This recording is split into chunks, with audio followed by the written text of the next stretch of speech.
Always a treat having Corey Nordstrom on the desk this morning. And Corey, yesterday was a pretty important day in the Tour Championship for the PGA. Yeah, it was a big day, and as many expected, Dustin Johnson was Dustin Johnson. I'll have more after the break.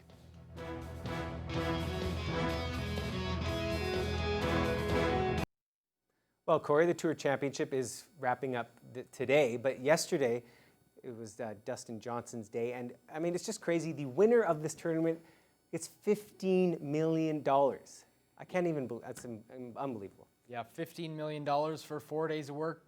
Who wouldn't want that? The third round of the PGA Tour Championship has come to a close. And honestly, like Troy said, it's been all Dustin Johnson all weekend. World number 2, Jon Rahm, bounced back from a Saturday that saw him shoot +4 and is tied with Sung Jae Im and Xander Schauffele for second, 3 off of Johnson. Meanwhile, Canadian Mackenzie Hughes shot 2 under on Saturday, but is tied for 21st. TSN's Bob Weeks breaks down how Johnson remained at the top of the leaderboard at 14 under par. Let's take a listen. Just made a minor adjustment after the round on Saturday. He went and worked with his coach, Claude Harmon. They made a minor adjustment to his setup. Very small thing. He just stood a little bit closer to the hole, and as a result, the balls end up in the fairway. When they're in the fairway, he can be aggressive. Most of those times he's going in with a wedge or a 9-iron because he hits it so far. And so when you're aggressive into those greens, it leaves yourself some good work with a putter, and that club is also working for DJ. 10th hole, a beautiful one from 20 feet. Again on the 12th hole a little bit later from 25 feet. So he's really firing on all cylinders now that he's got that driver figured out. 4th time in 4 starts, he's got the 54-hole lead. I think it's going to be hard to beat him, but there's always a scenario, and I'll give you 3 things that are going to need to happen. First of all, you got the quality of the field chasing him. Xander Schauffele, who is leading the tournament in putting. That's a great sign, obviously. Then if you get yourself with Justin Thomas, who struggled with his putter through the first 2 rounds, it came to life again on Sunday for him. That's what we've seen most of the season from Justin Thomas. The other thing is that these guys are all playing. All these guys at the top of the leaderboard are playing their 5th tournament in 6 weeks. So there's going to be some mental fatigue when they get to the final round. And don't lose sight of the fact they're playing for $15 million to the winner. I don't care who you are, how rich you are. When you're playing for $15 million, your nerves are going to be jangling a little bit. So this tournament is far from over, even though DJ is definitely in the driver's seat. Yeah, that's a heck of a payday. Well, the first game of the Stanley Cup playoffs' 3rd round took place last night, with the Vegas Golden Knights taking on the Dallas Stars. Vegas coming into this one as the betting favorite. Getting the nod to start in the Golden Knights crease would be Marc-Andre Fleury, the 35-year-old clearly being given the start based on his past dominance in the playoffs, as all the numbers point towards Robin Lehner having the better year so far. But early on, Dallas would get to Fleury, odd man rush, Jamie Benn whiffs, but John Klingberg cleans it up to get Dallas on the board. That's the D-man's 2nd goal and 12th point this year. Then in the second, on a 4-on-4, Dallas pushing for more, an excellent passing play. We'll see Tyler Seguin get it in front, but no, Fleury shuts the door.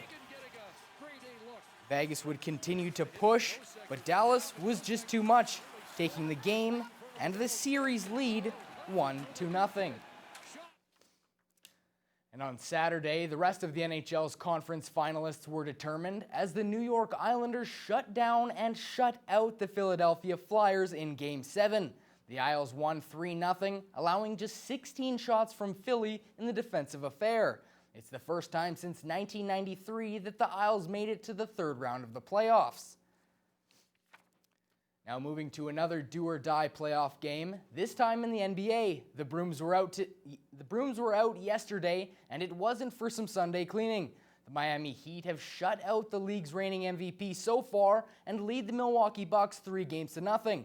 A reverse sweep has never happened in NBA history, and in order for it to happen, Giannis Antetokounmpo will need to find a way to be better and prove the doubters wrong. Before the game, Giannis locked in, looking mean. And he would keep that energy going early in the first. Watch him drive from the perimeter, spin off Crowder, fake out Bam Adebayo for the easy layup. Whew, look at that. And the big man would do it all himself again, slicing through the Miami defense like a hot knife to butter. At the end of the first, Giannis had 14, the rest of the Bucks just 8.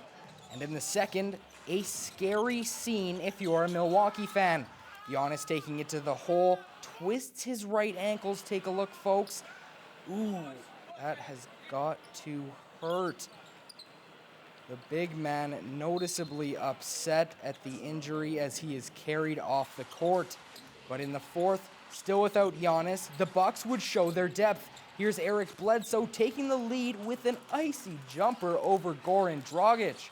Now a minute left, rookie Tyler Hero takes the lead back with the tray. 107-106 Heat. Then with seconds left, the Bucks need just a single point to tie, and Dante DiVincenzo is sent to the charity stripe. Uh-oh. He would get just one, meaning this game is going to overtime. Now in OT, Chris Middleton shows why he was an all-star with 2 of his game-high 36 points. Then Middleton, with the Bucks up 1, seals the Game 4 win with the dagger from 3-point range. Miami now up 3-1 in the series. Well, a decision will soon be made if the SIJHL is going to have a full 56-game regular season when the puck eventually drops. Commissioner Darren Nicholas says there's a lot of unknowns that will certainly play a factor in moves going forward, and the possibility of the league's American teams sitting out a year is still on the table.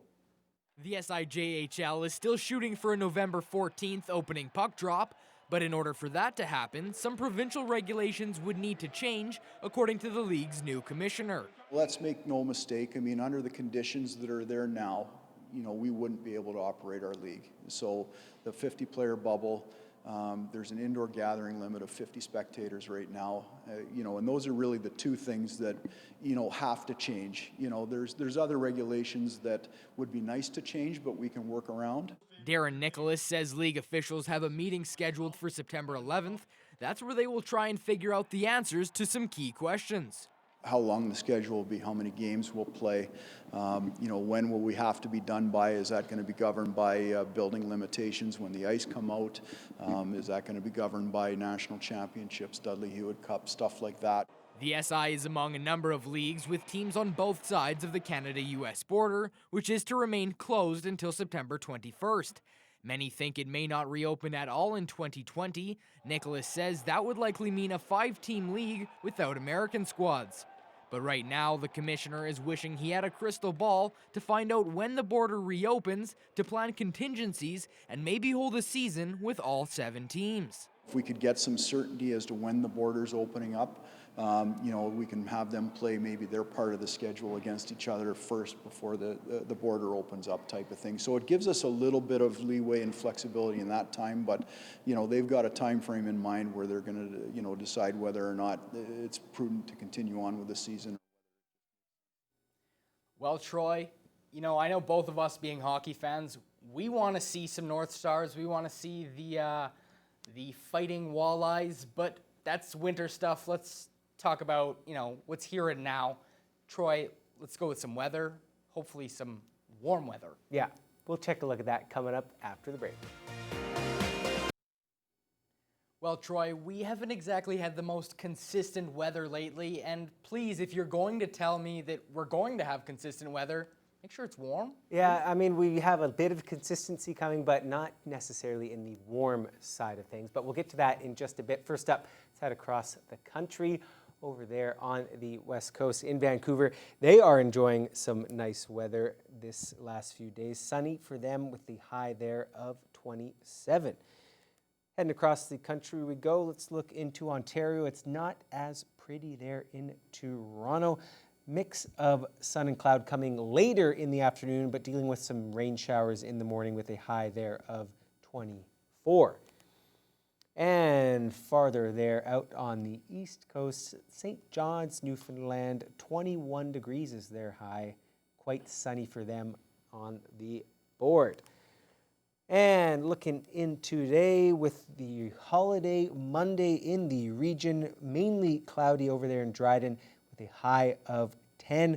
Greenstone showers ending in the afternoon and then cloudy with a high of 10. And Sault Ste. Marie, rain ending in the morning with a mix of sun and cloud, high of them 16. And this evening on the Labor Day evening, Kenora, a few clouds, low of +3. Same for Armstrong, low of +1, and cloudy and low of +3 in Marathon. -1 in Uppsala. I mean, that's not what you want to see in the first week of September. And 11 degrees in Thunder Bay with a high of 13. Mix of sun and cloud again, not very warm in Thunder Bay. And overnight, 3 degrees, partially cloudy. Looking ahead to the extended forecasts, and Corey, like I mentioned, a little bit of consistency with some sun, but the beginning of the week is a little chilly with lows of 3. Towards the end of the week, sitting a little better, but then by Saturday, not too pretty. And Corey, it was not too pretty yesterday for Novak Djokovic as he got kicked out of the U.S. Open for hitting an umpire with the ball. But today, we got Vasek Pospisil and Felix and Shapo already won. Canadian tennis looking great. Yeah, it's been great. I mean, hopefully all 3 can get on to the next round, and then we can just watch all the tennis, feel our Canadian pride. Love it, love it, love it. That's all the time we have. Enjoy the rest of your Labor Day. Take care.